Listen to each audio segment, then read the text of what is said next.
Здравствуйте, гости и подписчики моего канала. Поговорим сегодня о рините. Я одно видео уже выпускал о рините, рассказывал симптомы и чем лечить. В том видео я рекомендовал лечить бензин пенициллином, капать нос кролику, но столкнулся с такой ситуацией. У кролика уже запущенная форма ринита, он аж хрипит немножко. Капал 4 дня, никаких изменений. Сегодня советовался с одним кролиководом, так сказать, человек уже опытный в своем деле. Посоветовал мне оксипрол. Колется он 0,25 кубика на килограмм. Колется он 2 раза. Первый раз, а второй раз через 4 дня. Если форма запущенная, может быть до 4 раз можно будет уколоть.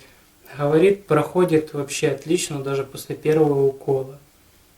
Сделаем первый укол, посмотрим, что будет через 4 дня. Так, кролику я уже рассчитал.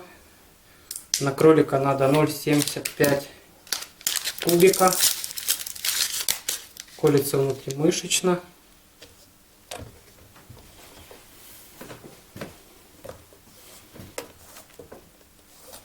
Может даже слышно, как он хрипит.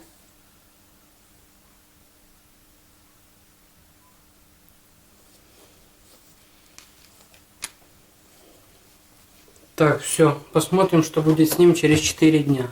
Итак, прошло у нас 4 дня. Что я заметил? Кролик уже на второй день уже меньше начал чихать. Третий, четвертый день я даже практически не слышал, чтобы он чихал. Как бы сказать, препарат хорошо помогает, на мое мнение, это лучший препарат от ринита. Так и как меньше мучений. Уколол кролика раз в 4 дня, не надо каждый день его капать по несколько раз в день. Как бы я советую вам оксипрол, но это лично мое мнение. Решил сделать еще один укол кролику, чтобы точно его долечить. То как бывает, один укол сделают, вроде никаких симптомов, а через время опять все возвращается назад. Кому будет интересно, ссылка будет в описании на предыдущее мое видео «Симптомы ринита». Можете ознакомиться. Всем спасибо за просмотр. Кому это видео было полезно, ставьте лайки. Всем пока.